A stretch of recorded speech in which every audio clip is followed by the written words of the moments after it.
about allotropes of carbon. So just listen. What would the world be like if carbon did not form allotropes? Allotropes.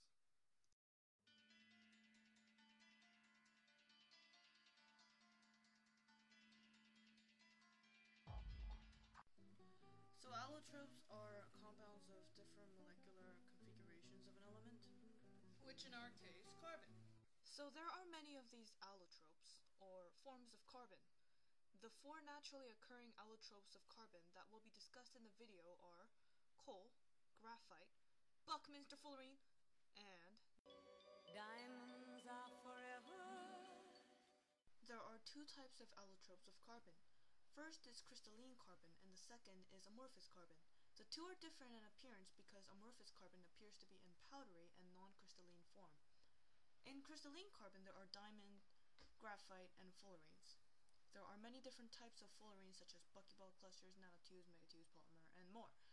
In amorphous carbon there are coal and a lot more such as lamp black, charcoal, etc., etc. Carbon atoms form different allotropes at different temperatures and pressures. Some allotropes are formed with different experiments with different conditions. The different conditions allow different hybridization of carbon, which is how the carbon atoms bond with each other.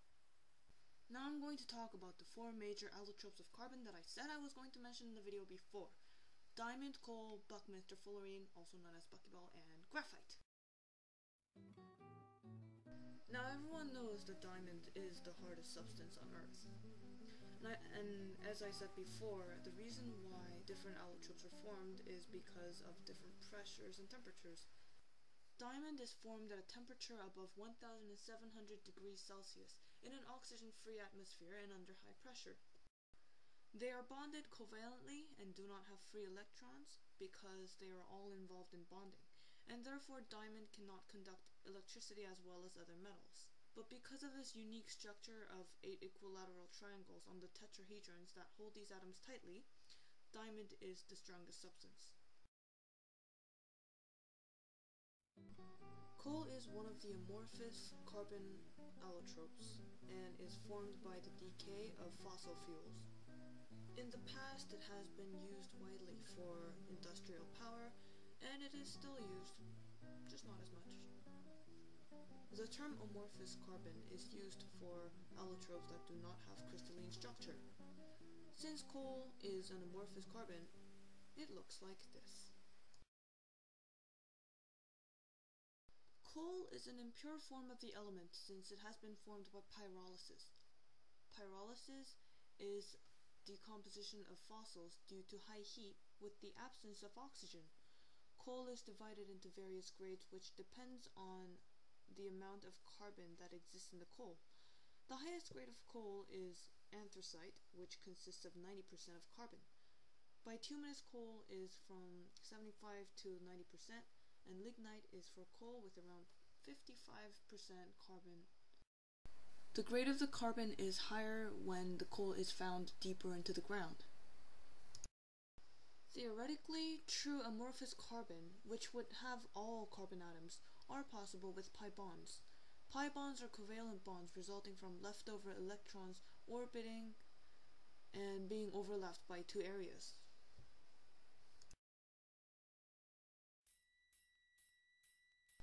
Now let's talk about Buckminster fullerene.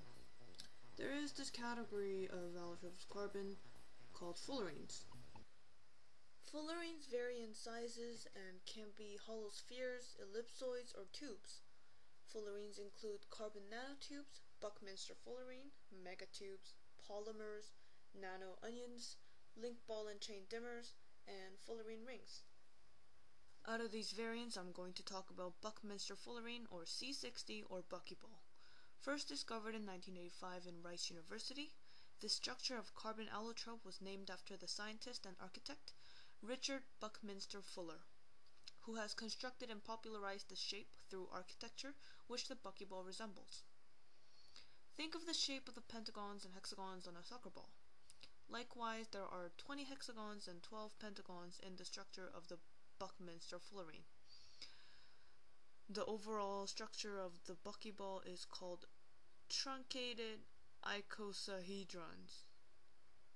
The carbons are bonded with van der Waals bond of 1.4 angstrom of length between each atom. Since there always is one loose electron in every carbon atom, Buckminster fullerene can carry charge and therefore is good at conducting electricity. There is no use for fullerene just yet, but scientists are researching this allotrope for medicinal use, and they are planning on using it bound to antibiotics to target certain bacteria and cancer such as melanoma.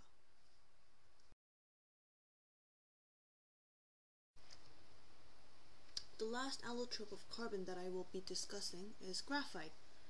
Everyone knows that the lead in pencils are actually graphite. Well, most people do anyways. It can conduct electricity well, and like the allotropes I mentioned before, it must have to do with the structure, right? Yes. Being one of the crystalline carbon allotropes, graphite has a thin, layered structure with sheets of hexagonal lattice.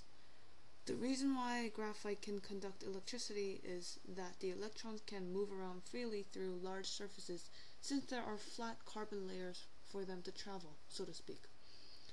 This phenomenon is called aromaticity. And because of these layers, electricity is only conducted within the same plane as the layers, and therefore electricity cannot be conducted through graphite when it is in powdered form. Graphite is soft and weak because the layers are not completely bound to each other, and there is only little attraction between them, and so it is easy to pull them apart, so to speak. So now I'm done talking about the four main allotropes of carbon, and to recap, carbon can form lots of allotropes. Those allotropes have different characteristics because of the structure of the carbon atoms.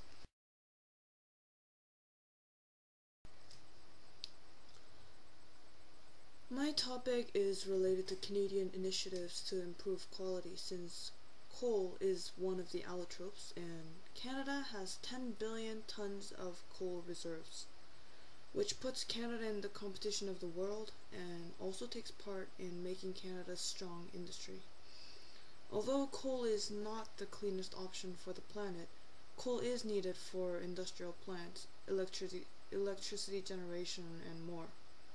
Although the abundance of coal clouds the green future that we dream of, Canada benefits from our coal since primary resources are a big factor in Canada's finance.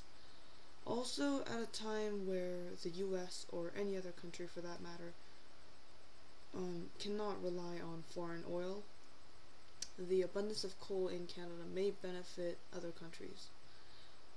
The risks of using coal is that burning coal will cause global warming that is already happening. And also there is no way yet to clear the planet of the pollution that it's causing.